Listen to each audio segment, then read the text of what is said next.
लिल्लाहि व अस्हाबिही अजमईन। अस्सलामु अलैकुम व रहमतुल्लाहि व बरकातुहू।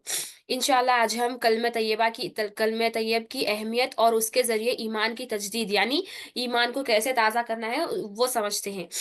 अ, इस्लाम के अरकान कितने हैं? 5 है। कलमा, नमाज, रोजा, जक़ात, हज। 5 में से 4 आमाल हैं और एक ईमान है। एक अरकान एक रुकन ईमान का है। तो आज हम इंशाअल्लाह ला इलाहा इल्लल्लाहु मुहम्मदुर रसूलुल्लाह सल्लल्लाहु अलैहि वसल्लम से आगाज करेंगे। तो कलमा हमारे इस्लाम का पहला रुकन है। तो फी जमाना ये रुकन को क्या करते हैं, तो हम क्या करते हैं, हम इसे अरबिक में पढ़ते हैं और उर्दू में तर्जुमा करके नमाज की तरफ चले जाते हैं। इसका हक क्या अदा करते हैं हम? हालांकि ये एक ईमानी कलमा है। देखिए, अब कोई काफिर या मुशरिक हो, जिसे ईमान लाना चाहता हो, तो हम क्या पढ़ाते हैं उसे? कलमा तैयबा पढ़ाया जाता है, ला इलाहा इल्लल्लाहु मुहम्मदुर रसूलुल्लाह। तो ये ईमानी कलमा है, इससे ईमान आता है। और अगर ये ना हो तो ईमान नहीं आता। तो फी जमाना इसका हक मुसलमानों ने क्या अदा किया? अरबी में पढ़ना, उर्दू में तर्जुमा करना, बस। मगर ये कलमा तमाम अंबिया अलैहिस्सलाम लेकर आए। आदम अलैहिस्सलाम का कलमा क्या था? ला इलाहा इल्लल्लाहु आदम सफीउल्लाह। मगर ये तो उम्मत के लिए था, उनकी उम्मत के लिए था, लोग जो आएंगे उनके लिए। मगर आपका कलमा क्या था जिस पर आपने ईमान लाया? ला इलाहा इल्लल्लाहु मुहम्मदुर रसूलुल्लाह था। ये आदम अलैहिस्सलाम का अपना कलमा था। जो मोमिन औरतें थी तो उनको भी बताया जाता था कि ये नबी आखिरी ज़मा है, उन अगर पालो तो इन पर ईमान लेके आना। इनको बताते ये कलमा क्या बताते? मोहम्मद रसूलुल्लाह सल्लल्लाहु अलैहि वसल्लम की तालीम देते। पिछले पिछले नूह अलैहिस्सलाम का कलिमा भी ला इलाहा इल्लल्लाह नूह नजीउल्लाह था। अब नूह नजीउल्लाह ये तो कलीमे की दावत उनके उम्मत के लिए थी, उनको उम्मत को दे रहे थे। मगर अब उनका अपना कलिमा क्या था? ला इलाहा इल्लल्लाहु मुहम्मदुर रसूलुल्लाह सल्लल्लाहु अलैहि वसल्लम। और जब ईमान लेके आते, उनको बताते मोहम्मद रसूलुल्लाह नबी आखिरी उस जमा है, कि इन पे ईमान लेके आना, इनकी मदद करना। तमाम अंबिया अलैहिस्सलाम कलीमा लेके आए, शरीयत बदलती रही, आमाल बदलते रहे, हर नबी के अमल में फर्क था। आदम अलैहिस्सलाम के वक्त में भाई बहन शादी कर सकते थे, यहाँ भाई बहन शादी नहीं कर सकते। अमल शरीयत में फर्क था। नस्ल बढ़नी है तो भाई बहन की शादी वहां पर जायज थी। मूसा अलैहिस्सलाम के दौर में कैसा था? मूसा अलैहिस्सलाम के दौर में 2 बहनों से शादी कर सकते थे। अब यहाँ 2 बहनों से शादी करने की अपन नहीं कर सकते। 2 सगे बहनों से शादी नहीं कर सकते। मूसा अलैहिस्सलाम की शरीयत में 2 सगे बहनों से शादी जायज थी। तो यहाँ पर कैसा है? एक टाइम पे 2 बहनों से शादी नहीं कर सकते। एक का इंतकाल हो गया तो दूसरी से कर रहे तो वो अलग बात है, मगर दोनों बाहयात है तो दोनों से शादी नहीं कर सकते।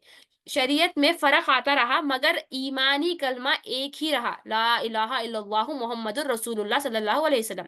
नबी नबी करीम सल्लल्लाहु अलैहि वसल्लम ने इसी की दावत दी। मक्का की जो जिंदगी थी, नबूवत के बाद 40 साल के बाद ऐलान हुआ।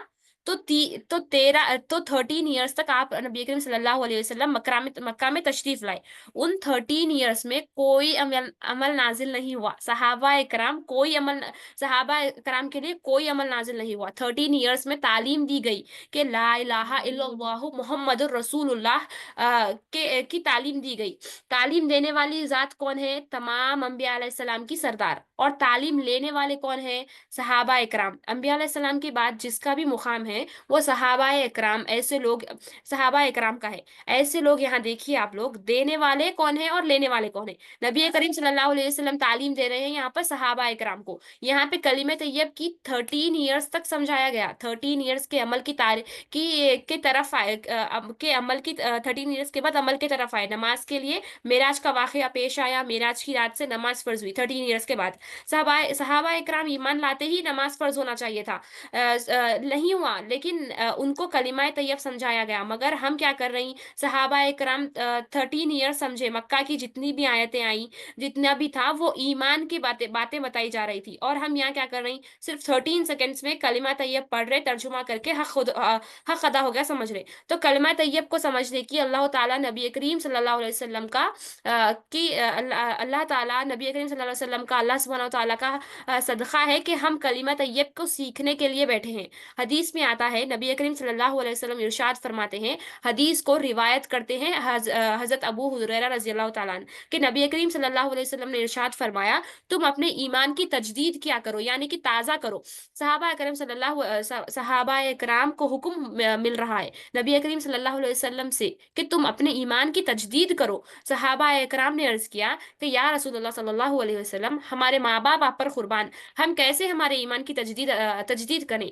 सवाल उठा, नबी करीम सल्लल्लाहु अलैहि वसल्लम ने इरशाद फरमाया, ला इलाहा इल्लल्लाहु मुहम्मदुर रसूलुल्लाह के जरिए अपने ईमान की तजदीद करो। कलमे के जरिए ईमान की तजदीद होती। तजदीद मतलब ईमान को अपन क्या बोलते हैं, ताज़ा कर रहे हैं। नबी करीम सल्लल्लाहु अलैहि वसल्लम और अंबिया अलैहिस्सलाम के बाद ईमान में जो सबसे ज्यादा बड़ा मुकाम है वो सहाबा इकराम का है। उनको हुक्म दिया जा रहा है कामिल ईमान में, ईमान कामिल में, ईमान जो ला चुके कामिल दर्जे पे ईमान है उनका, उनको कहा जा रहा है ईमान की तजदीद क्या करो, रिफ्रेश करते रहो। कैसा?